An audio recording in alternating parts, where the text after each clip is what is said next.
اعوذ باللہ من الشیطان الرجیم بسم اللہ الرحمن الرحیم۔ اب ایک سمجھیے ضمیمہ ہے اس میں، کبھی میں پہلے اینٹی کلائمیکس کا لفظ استعمال کرتا رہا، وہ مناسب نہیں ہے، ضمیمہ ہے۔ ضمیمہ کیا ہے؟ شیطان نے ایک اور چال چلی،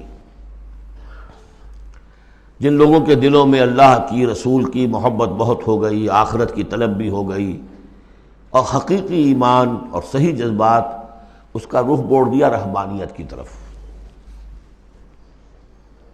جاؤ خوب نفلیں پڑھو، خوب تپسیاں کرو، خوب عبادتیں کرو، دنیا کو چھوڑو، تاکہ دنیا میں ننگا ناچ ناچوں، اور جو اللہ کے ماننے والے ہیں وہ جا کر گپھاؤں میں اور پہاڑوں کی چوٹیوں پر اور غاروں میں جا کر تپسیاں کریں۔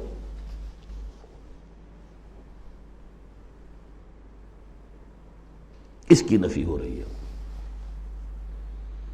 یہ راستہ نہیں ہے دین کا، اور یہ خاص طور پر ویسے یہ کہ ہندوستان میں کیوں آیا یہ مسئلہ اور کسی اور جگہ کیوں آیا، لیکن یہ کہ موناسٹسزم جو ہے، یہ خانقاہی نظام جو ہے، کرسچینٹی میں ٹاپ پر پہنچا ہے، اس میں کوئی شک نہیں۔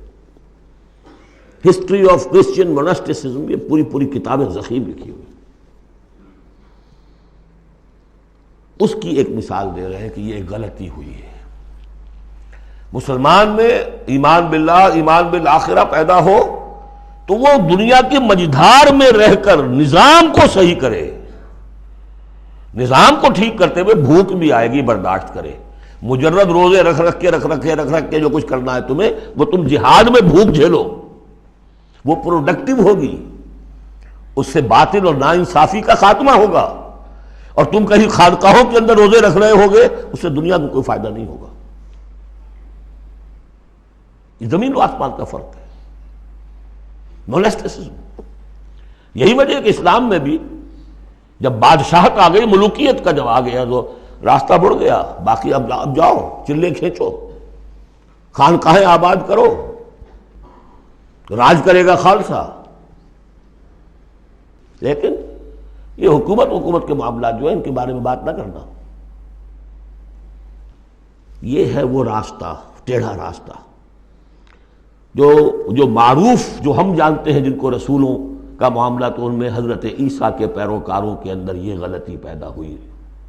اب اس کی مثال دی جا رہی ہے کہ مسلمانوں، دنیا سے بے رغبتی، دنیا کو چھوڑ کر آخرت کو اختیار کرنا، یہ تو ہے دین کا جوہر، لیکن اس کا یہ مطلب نہیں کہ ترک دنیا ہو جائے، رہبانیت ہو جائے، تم تمدن کو اور تہذیب کو چھوڑ کر تم کہیں جنگلوں میں نکل جاؤ، بن باس لے لو، تم وہاں پر جا کر جو ہے وہ خانقاہیں بنا لو، یہ نہیں۔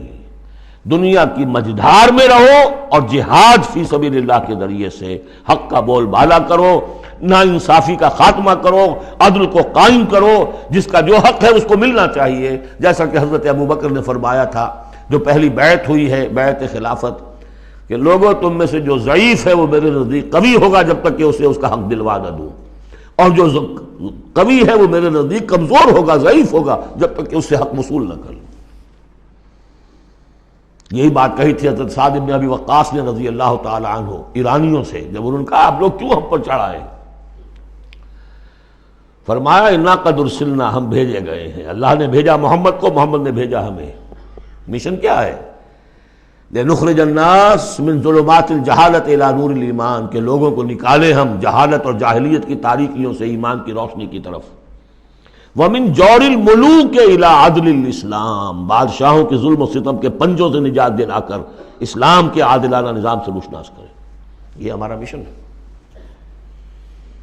لہذا آپ دیکھیے، اس بات کو واضح کرنے کے لیے تمہید شروع ہوئی، وَلَقَدْ أَرْسَلْنَا نُوحًا وَإِبْرَاهِيمَ، ہم نے ہی بھیجا تھا نوح کو بھی اور ابراہیم کو بھی، وَجَعَلْنَا فِي ذُرِّيَّتِهِمَا النُّبُوَّةَ وَالْكِتَابَ، اور ہم نے ان دونوں کی نسل میں رکھ دی نبوت اور کتاب۔ حضرت نوح کی بات ظاہر بات ہے کہ ان کی نسل ہی چلی ہے، لہذا نبوت بھی ان کی نسل میں چلی، لیکن ان کی نسل حضرت سام کی نسل بھی ہے، حضرت حام کی نسل بھی ہے، حضرت یافس کی نسل بھی ہے، تو یقیناً حضرت نوح اور حضرت ابراہیم کے مابین تو انبیاء اور رسل تینوں نسلوں میں آئے، حام کی نسل میں بھی، یافس کی نسل میں بھی، سام کی نسل میں بھی۔ قرآن مجید میں صرف سامی رسولوں کا تذکرہ ہے، البتہ ابراہیم کے بعد پھر جو آئے ہیں وہ حضرت ابراہیم کی نسل میں آئے ہیں، اور حضرت ابراہیم بھی چونکہ اب سے تقریباً 5000 برس قبل کے ہیں، اور ان کی اولاد کہاں کہاں تک گئی ہے یہ بالکل اپنی جگہ پر ایک تحقیق کا موضوع ہے، لیکن نبی ان کے بعد آئے ہیں، ان کی نسل میں۔ وَلَقَدْ أَرْسَلْنَا نُوحًا وَإِبْرَاهِيمَ وَجَعَلْنَا فِي ذُرِّيَّتِهِمَا النُّبُوَّةَ وَالْكِتَابَ فَمِنْهُمْ مُهْتَدٍ وَكَثِيرٌ مِّنْهُمْ فَاسِقُونَ۔ اب ان کی نسل کے اندر بہت سے ہیں ہدایت یافتہ بھی ہیں، لیکن بہت سے کثیر جو ہیں وہ فاسق ہیں۔ یہ تمہید ہے کس بات کے لیے؟ ثُمَّ قَفَّيْنَا عَلَىٰ آثَارِهِمْ بِرُسُلِنَا وَقَفَّيْنَا بِعِيسَىٰ ابْنِ مَرْيَمَ، پھر ہم نے بھیجے ان کے پیچھے ان کے نقش قدم پر، آثارہم برسلنا، اپنے بہت سے رسول، وقفینا بعیسیٰ ابن مریم، اور پھر ہم نے بھیجا عیسیٰ ابن مریم کو۔ عیسیٰ ابن مریم کے تذکرے کے لیے یہ ساری تمہید ہے۔ وآتیناہ الانجیل، اور اسے ہم نے انجیل عطا فرمائی حضرت عیسیٰ ابن مریم کو۔ وجعلنا فی قلوب الذین اتبعوہ رأفۃ ورحمہ، اور ہم نے رکھ دیا، پیدا کر دیا ان لوگوں کے دل میں جنہوں نے اس کی پیروی کی، بڑی نرمی اور رحمت، رافت اور رحمت۔ رافت کہتے ہیں اس کو کہ کسی کو تکلیف میں دیکھ کر آپ تڑپ اٹھیں، یہ رافت ہے، اور رحمت یہ ہے کہ آپ اب اس کے لیے، اس تکلیف کے ازالے کے لیے کوئی کوشش کریں۔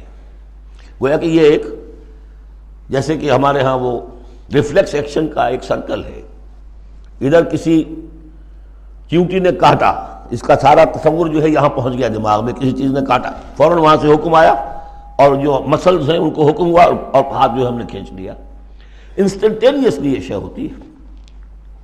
اسی طریقے سے کسی کو دیکھا تکلیف میں اور خنجر چلے کسی پہ، تڑپتے ہیں ہم امیر، سارے جہاں کا درد ہمارے جگر میں ہے۔ اگر یہ شکل پیدا ہو جائے تو پھر آدمی اس کے نتیجے میں پھر جو بھی کچھ کر سکتا ہے کرتا ہے اس کے لیے۔ تو رافت اور رحمت یہ گویا کہ کمپلیمنٹری ہے۔ اللہ تعالیٰ فرما رہے کہ حضرت عیسیٰ کے جاننے والوں، ماننے والوں کے دلوں میں یہ بات تو ہم نے پیدا کی ہے، خود تسلیم کر رہے ہیں۔ وَجَعَلْنَا فِي قُلُوبِ الَّذِينَ اتَّبَعُوهُ رَأْفَةً وَرَحْمَةً۔ اس کی وجہ کیا ہے؟